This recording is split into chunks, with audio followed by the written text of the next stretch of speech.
The river was my sanctuary, a ribbon of wild water cutting through the manicured lawns of Willow Creek. I'd built the dam, logs, stones, sweat, because the river was starving.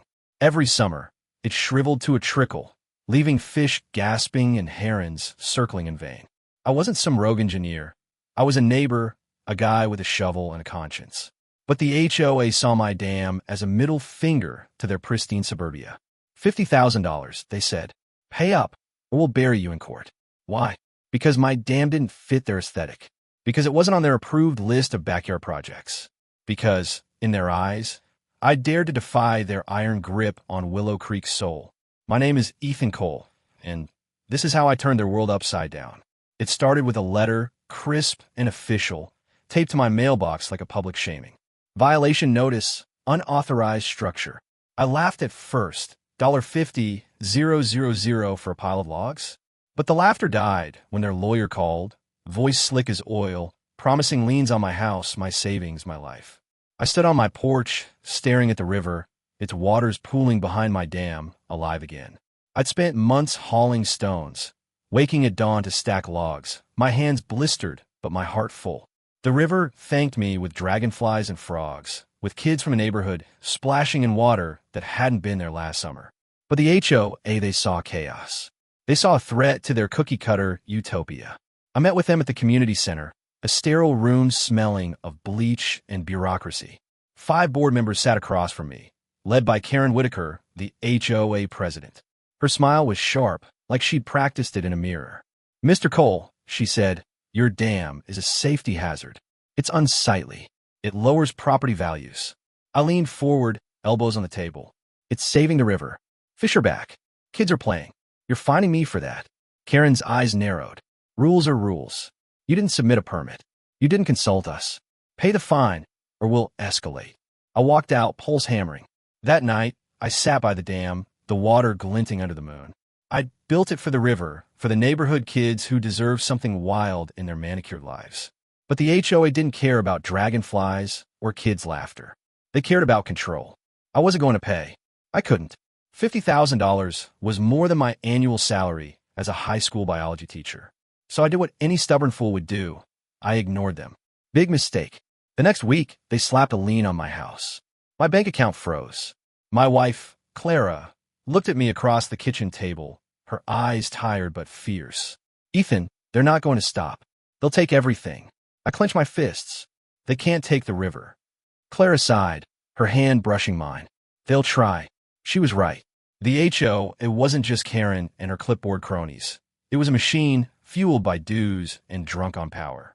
They'd already forced old Mr. Jenkins to paint his shed beige, fined Mrs. Lopez for planting roses without approval. But my dam? It was personal. They wanted to make an example of me. I started digging, figuratively, at first. I combed through HOA bylaws, zoning laws, anything to fight back. I found a loophole.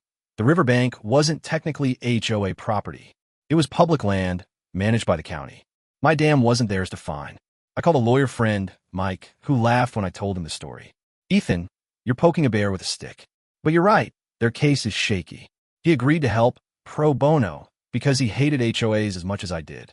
Armed with this, I went back to the HOA ready to shove their fine down their throats. The meeting was a circus. Karen stood at the podium, her voice dripping with condescension. "Mr. Cole, your refusal to comply is disrupting our community's harmony." I held up the county records. "The riverbank's not yours. You have no jurisdiction. Drop the fine." The room went quiet. Karen's face reddened, but she recovered fast. "We'll see about that." That's when I realized this wasn't just about the dam.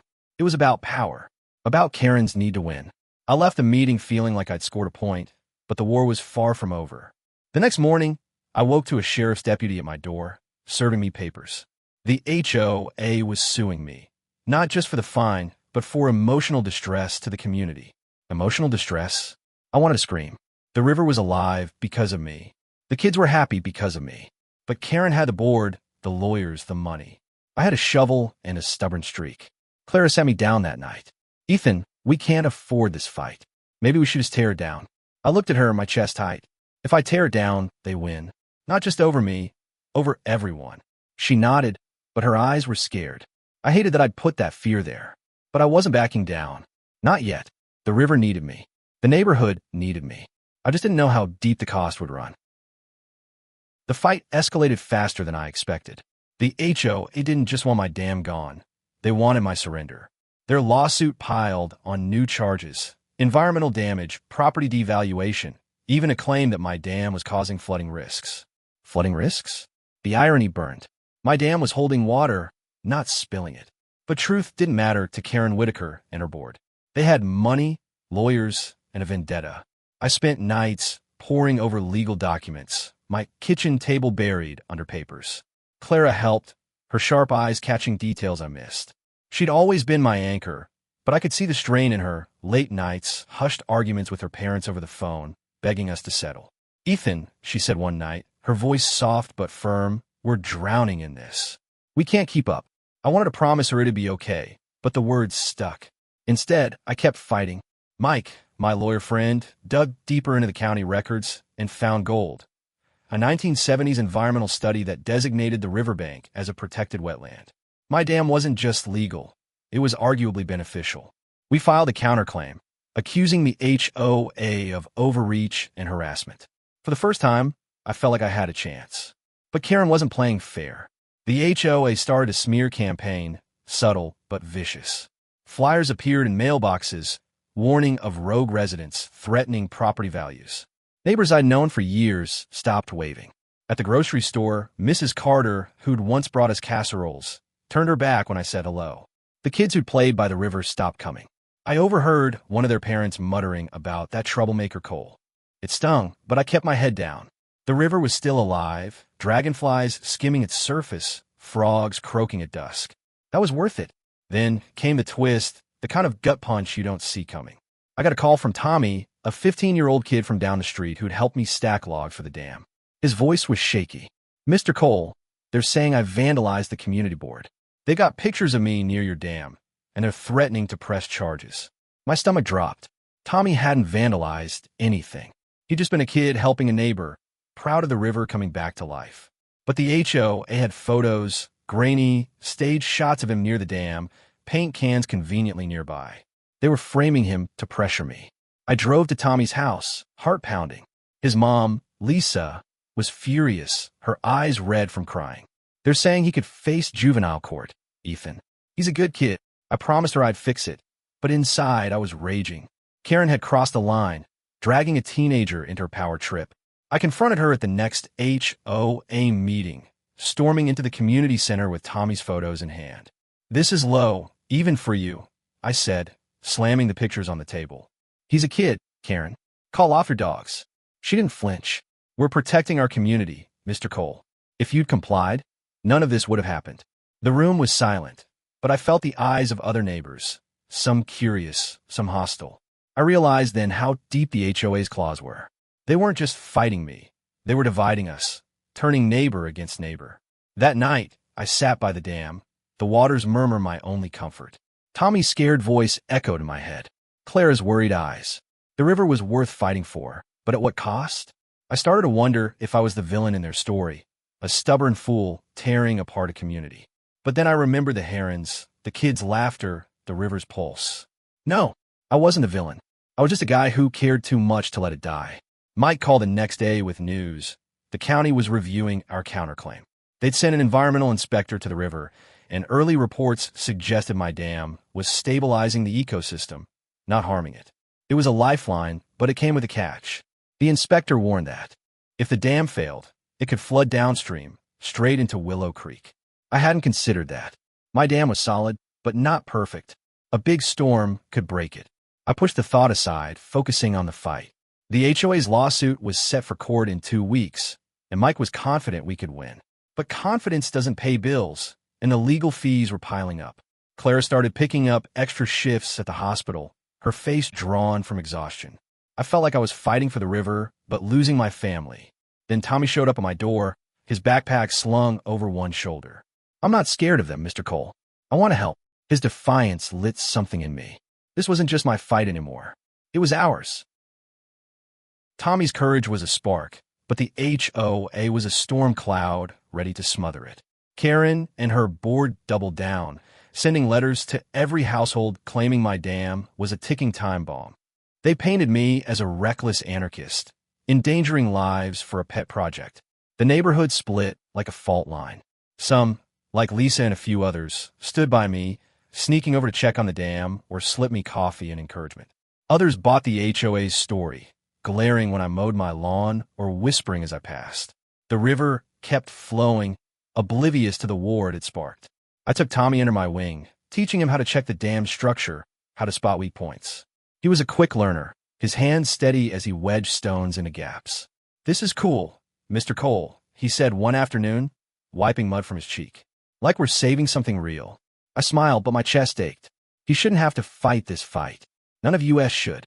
The court date loomed, and Mike prepped me like a coach before a championship. "Stick to the facts," he said. "The riverbank's public land. Your dam's helping the ecosystem.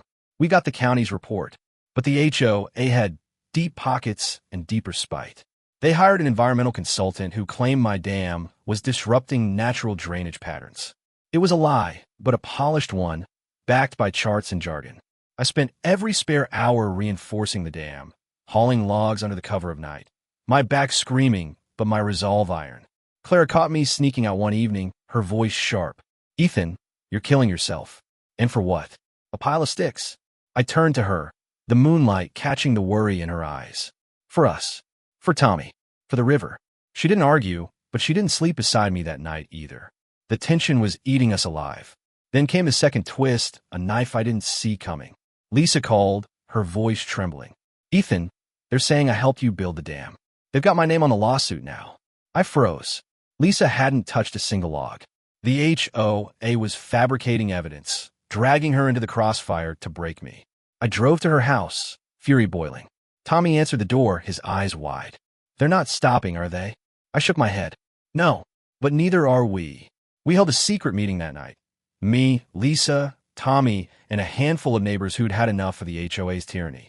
We met in my garage, the air thick with determination. Lisa brought county maps, showing the river's path and the dam's impact. Another neighbor, Mr. Patel, revealed he'd recorded Karen threatening him when he questioned the HOA's budget. She said I'd regret crossing her, he whispered. We had a plan: expose the HOA's lies in court, rally the neighborhood, save the dam. But plans don't survive storms. A week before the trial, a hurricane warning hit. The river swelled, rain pounding the dam like a battering ram. I spent hours in the mud, reinforcing it with Tommy and Lisa, our clothes soaked, our hands raw. Neighbors watched from their windows, some with pity, others with scorn.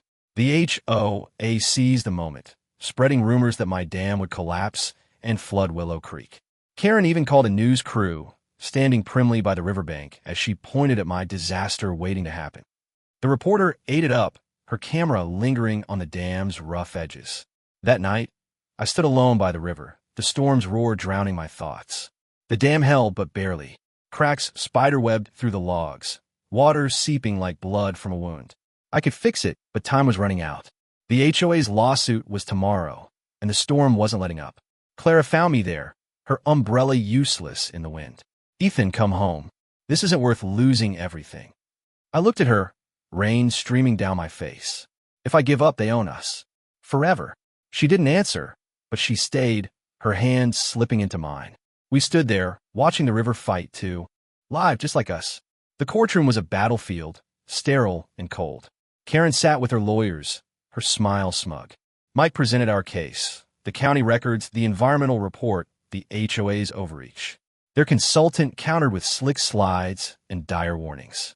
The judge, a gray-haired woman with sharp eyes, listened silently. I testified, my voice steady despite the knot in my gut. I built the dam to save the river. It's not about me. It's about the kids who play there, the wildlife that's coming back. Karen took the stand, her voice dripping with concern. Mr. Cole's actions threaten our community's safety and stability. I wanted to scream. Stability? She was suffocating us. The judge adjourned for the day, promising a ruling soon. Outside, the storm raged on, and I knew the dam was at its breaking point. The storm didn't care about courtrooms or lawsuits. It hammered Willow Creek, turning streets into rivers and lawns into swamps. I barely slept, slipping out at dawn to check the dam. The river was a beast, clawing at the logs, water surging through cracks I tried to seal. Tommy showed up, his hoodie soaked, his eyes fierce. "We can fix it, Mr. Cole." I wanted to send him home, but his stubbornness mirrored mine. We worked through the rain, piling stones, shoving branches into gaps. Lisa joined us, her hands trembling but determined. The dam held, but it was a losing battle. By noon, the river was lapping at the top, threatening to spill over. I called Mike, my voice horse. "If this dam breaks, the HOA wins. They'll say I caused the flood." He was blunt. "Then don't let it break." Easier said than done. The HOA sees the chaos, sending emails to every resident. "Ethan Cole's dam endangers us all." Karen even posted on the neighborhood app a photo of the swollen river with a caption blaming me. Neighbors started evacuating, their cars packed with valuables, their eyes darting to the river. I felt their fear, their anger, and it gutted me. Had I been wrong? Was I the reckless fool they said I was? Clara pulled me aside that afternoon, her face pale. "Ethan," the judge called. "She's issuing an emergency order to tear down the dam. The HOA's pushing hard, saying it's a public safety crisis." My knees buckled. An order to destroy my dam? After everything? I looked at the river, its waters churning, and made a choice I never thought I'd make. "I'll do it myself," I told her. "If it's coming down, it's on my terms." She stared at me, tears mixing with rain. "Are you sure?" I wasn't, but I nodded. That evening, I gathered Tommy, Lisa, and Mr. Patel. We stood by the dam, the storm howling around us. "The judge is ordering it down," I said, "but I'm not letting the HOA touch it." Tommy's face fell. "You're giving up?" I shook my head.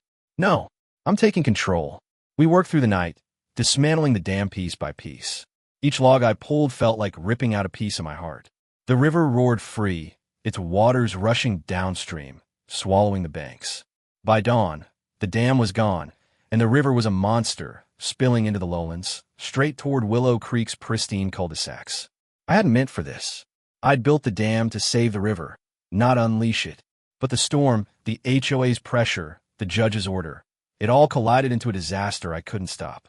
The first houses flooded by noon.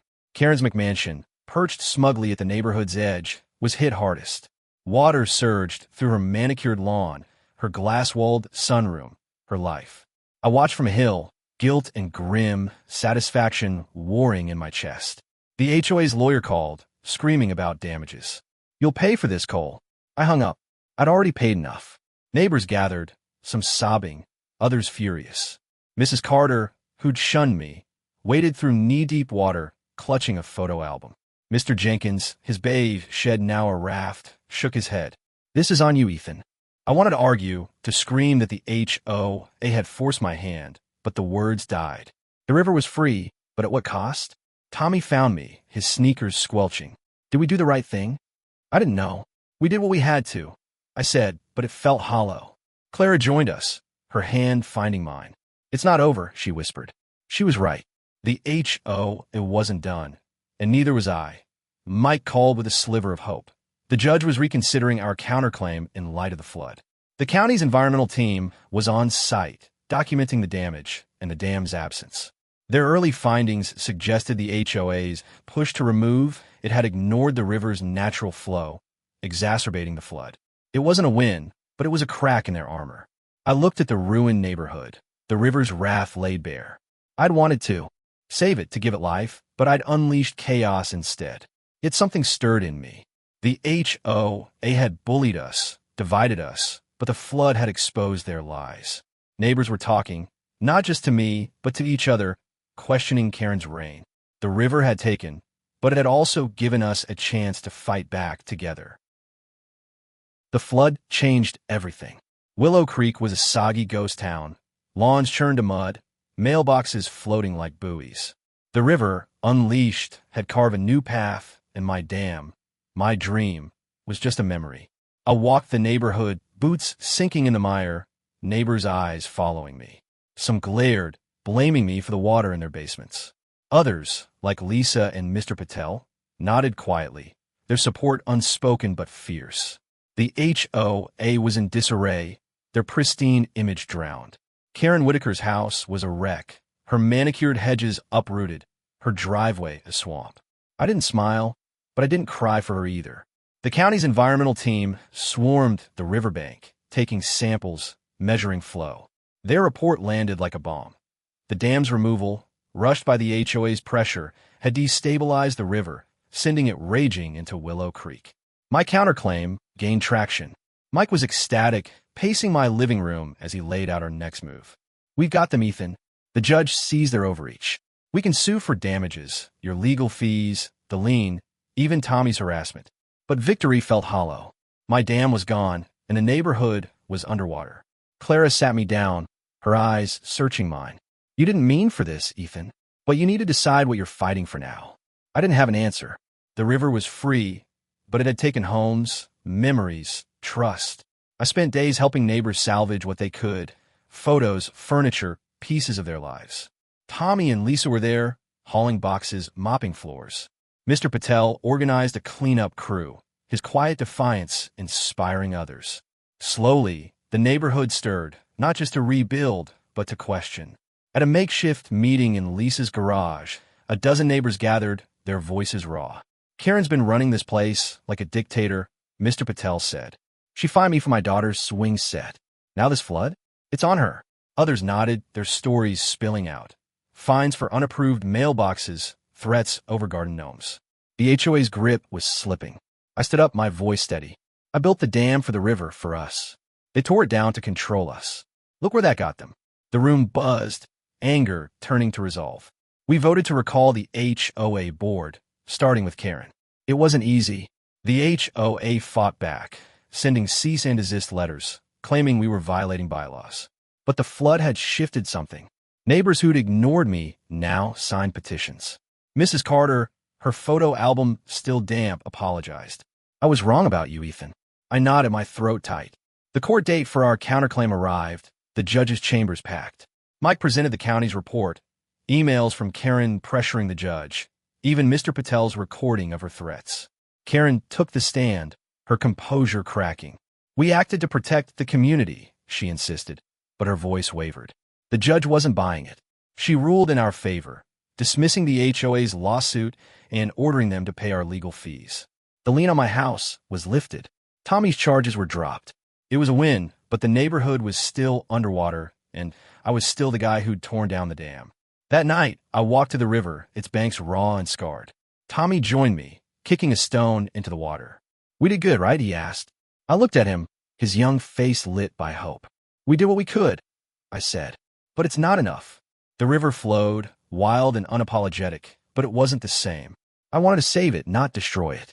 Clara found me there, her hand slipping into mine. "You show them we can fight back," she said. "That's something." She was right, but the weight of the flood lingered. The HOA was wounded but not dead. Karen resigned, her reputation in tatters, but the system she'd built still stood. I knew the fight wasn't over. It was just beginning. The river had taught me that freedom comes at a cost, but it also showed me what we could do when we stood together.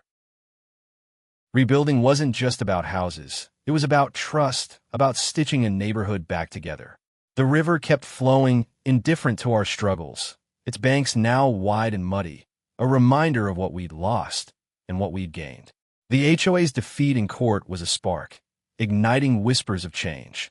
Neighbors met in driveways, over coffee, in half-flooded living rooms, talking about a new board, new rules, a new way. I wasn't leading it. Lisa and Mr. Patel took that mantle, their voices louder than mine ever was. But I was there, hauling debris, sharing stories, listening. Tommy stuck close, his energy infectious. He'd started sketching plans for a new dam, one that'd work with the river, not against it. "We could do it right this time, Mr. Cole," he said, his pencil scratching furiously. I smiled, but my heart wasn't ready. The old dam's ghost still haunted me. Clara noticed, pulling me aside one evening. "You're carrying this like it's your fault." "It's not." I looked at the river, its surface catching the sunset. "I tore it down, Clara. I let flood." She shook her head. "You fought for something bigger. Don't forget that." Her words stayed with me, but so did the guilt. The county offered aid. An environmental team proposed a restoration project. Native plants, better drainage, maybe even a new dam, properly engineered. They wanted my input, said my work had inspired them. I wasn't sure I deserved the credit, but I showed up to their meetings, Tommy tagging along, his sketches now full-blown blueprints. The neighborhood started to heal, slowly. Mrs. Carter baked cookies for the cleanup crews. Mr. Jenkins painted his shed bright blue, daring the HOA to complain. They didn't. The new board, led by Lisa, scrapped the old bylaws, replacing them with rules that valued people over property values. Karen was gone, her house sold, her name a cautionary tale. But the victory wasn't clean. Some neighbors still blamed me, their eyes cold when I passed. I couldn't undo the flood, the damage, the fear. One night, Tommy showed me his final blueprint, a dam designed to balance the river's flow, protect the ecosystem, and prevent floods. We could build it together, he said. I looked at him, this kid who'd faced down the HOA with me, and saw the future. Let's do it, I said. We started small, meeting with the county, gathering volunteers. Lisa and Mr. Patel rallied the neighborhood, and even Mrs. Carter showed up, her sleeves rolled up. The river became our meeting place, not a battleground, but shared purpose. We didn't just want to fix the damage. We wanted to make something better. The work was slow, deliberate. We planted willows along the banks, their roots drinking the river's excess. We built a new dam, smaller, smarter, guided by the county's engineers. Tommy was there every day, his hands muddy, his grin unstoppable. Clara joined us, her laughter mixing with the river song. The neighborhood came alive again, not as it was, but as something stronger. The river taught us that. It wasn't just water. It was a mirror, showing us who we could be when we stopped fighting each other and started fighting for something real. The new dam stood modest but strong, its stones fitted with care, its logs anchored deep. The river flowed smoothly, its waters clear, dragonflies skimming the surface once more. Kids returned, splashing and laughing, their voices echoing through Willow Creek. The herons came back, too, their wings cutting the sky like a promise kept. I stood on the bank, Tommy at my side, watching the current. "We did it, Mr. Cole," he said, his voice proud. I nodded, my throat tight. We did. The neighborhood wasn't the same. Some houses still bore flood scars, some neighbors still carried grudges, but we were rebuilding, not just homes, but bonds. Lisa's new HOA board held open meetings, no more secret agendas. Mr. Patel planted a garden, unapproved and wild, and no one fined him. Mrs. Carter started a book club, inviting everyone, even me. Clara and I walked the riverbank at dusk, her hand warm in mine. "You were right to fight," she said. "I'm proud of you." I looked at her, the woman who'd stood by me through the storm, and felt whole. The river had taken so much, my dam, my peace, my neighbor's trust, but had given us something greater. It showed us we could stand up, not just to the HOA, but to anything that tried to cage us. Tommy's blueprint hung in our garage, a reminder of what a kid's courage could spark. The county named the new dam after him, a small plaque etched with Tommy's tide. He blushed when they unveiled it, but his grin lit the river. We'd lost a lot, but we'd found each other. The river flowed on, wild and free, and so did we. End.